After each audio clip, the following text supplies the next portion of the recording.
قرآن کریم کے بارے میں ناقابل یقین انفارمیشن۔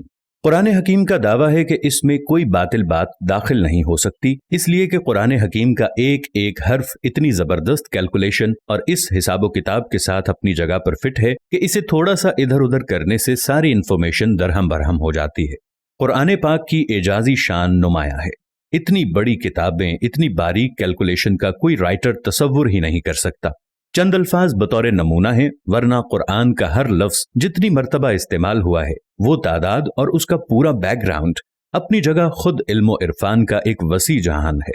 دنیا کا لفظ اگر 115 مرتبہ استعمال ہوا ہے تو اس کے مقابل آخرت کا لفظ بھی 115 مرتبہ استعمال ہوا۔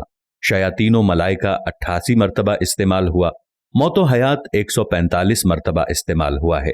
نفع و فساد 50 دفعہ استعمال ہوا ہے۔ حجر و فصل 108 دفعہ استعمال ہوا۔ کفر و ایمان 25 مرتبہ استعمال ہوا ہے۔ شہر 12 مرتبہ استعمال ہوا ہے، جو کہ شہر کا مطلب مہینہ اور سال میں 12 مہینے ہوتے ہیں، اور یوم کا لفظ 360 مرتبہ استعمال ہوا ہے۔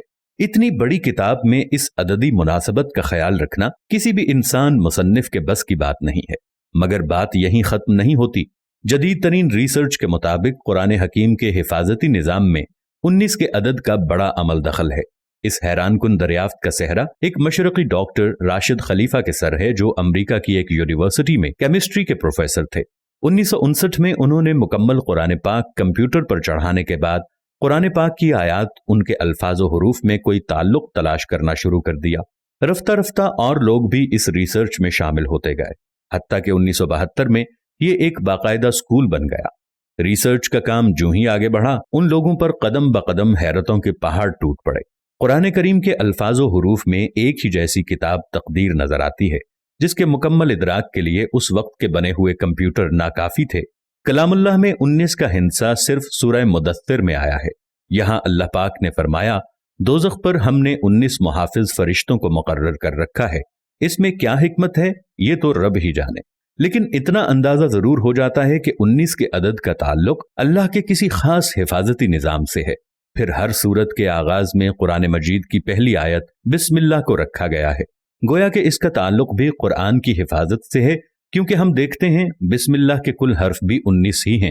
یہ دیکھ کر شدید حیرت ہوتی ہے کہ بسم اللہ میں ترتیب کے ساتھ 4 الفاظ استعمال ہوتے ہیں۔ ان کے بارے میں ریسرچ کی تو معلوم ہوا کہ یہ اسم پورے قرآن میں 19 مرتبہ استعمال ہوا ہے۔ لفظ الرحمن 57 مرتبہ استعمال ہوا ہے، جو کہ 19 ضرب 3 کا حاصل ہے، اور لفظ الرحیم 114 مرتبہ استعمال ہوا ہے، جو کہ 19 ضرب 6 کا حاصل ہے، اور لفظ اللہ پورے قرآن میں 2699 مرتبہ استعمال ہوا ہے، جو کہ 19 ضرب 142 کا حاصل ہے۔ لیکن یہ ایک رہتا ہے جس کا صاف مطلب ہے کہ اللہ کی ذات کسی حساب کتابیں نہیں ہے۔ قرآن مجید کی سورتوں کی تعداد بھی 114 ہے، جو کہ 19 ضرب 6 کا حاصل ہے۔ سورہ توبہ کے آغاز میں بسم اللہ نازل نہیں ہوئی، لیکن سورہ نمل آیت نمبر 30 مکمل بسم اللہ نازل کر کے 19 کے فارمولے کی تصدیق کر دی گئی ہے۔ اگر ایسا نہ ہو تو اس حساب سے یہ قاعدہ نہیں بنتا۔ اب آئیے حضور علیہ الصلاۃ والسلام پر اترنے والی پہلی وحی کی طرف۔ یہ سورہ علق کی پہلی 5 آیات ہیں، اور یہیں سے 19 کے حسابی فارمولے کا آغاز ہوتا ہے۔ ان آیات کے کل الفاظ 19 ہیں، اور ان الفاظ کے کل حروف 76 ہیں، جو کہ 19 ضرب 4 کا حاصل ہے۔ لیکن بات یہیں ختم نہیں ہوتی۔ جب سورہ علق کے کل حروف کی گنتی کی گئی تو عقل ورطہ حیرت میں ڈوب گئی کہ اس کے کل حروف 304 ہیں، جو کہ 19 ضرب 4 ضرب 4 کا حاصل ہے۔ اور عقل یہ دیکھ کر حیرت کی اتھاہ گہرائیوں میں مزید جاتی ہے کہ قرآن پاک کی موجودہ ترتیب کے مطابق سورہ علق قرآن پاک کی 96 نمبر سورت ہے۔ اب اگر قرآن کی آخری سورت والناس کی طرف سے گنتی کریں تو اس اخیر کی طرف سے سورہ علق کا 19واں نمبر بنتا ہے۔ اگر قرآن کی ابتدا سے دیکھیں تو اس 96 نمبر سورت سے پہلے 95 سورتیں ہیں، جو ٹھیک 19 ضرب 5 کا حاصل ہے۔ اس سے یہ بھی ثابت ہوتا ہے کہ سورتوں کے آگے پیچھے ترتیب بھی انسانی نہیں بلکہ اللہ تعالیٰ کے حسابی نظام کا ہی ایک حصہ ہے۔ سورہ فاتحہ کے بعد قرآن کریم کی پہلی سورہ البقرہ کی کل آیات 286 ہیں۔ 2 ہٹا دیں تو مکی سورتوں کی تعداد سامنے آ جاتی ہے، اور اگر 6 ہٹا دیں تو مدنی سورتوں کی تعداد سامنے آ جاتی ہے۔ 86 کو 28 کے ساتھ جمع کریں تو کل سورتوں کی تعداد 114 ہے۔ آج جبکہ عقل و خرد کو سائنسی ترقی پر بڑا ناز ہے، یہ قرآن اپنا چیلنج دہراتا ہے۔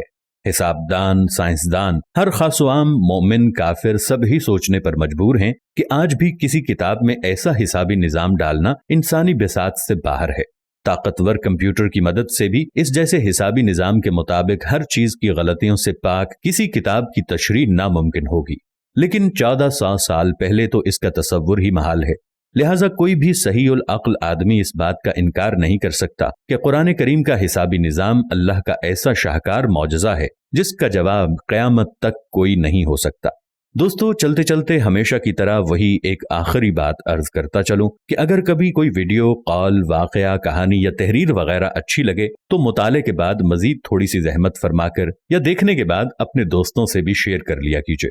یقین کیجیے کہ اس میں بمشکل آپ کا ایک لمحہ صرف ہوگا، لیکن ہو سکتا ہے کہ اس ایک لمحے کی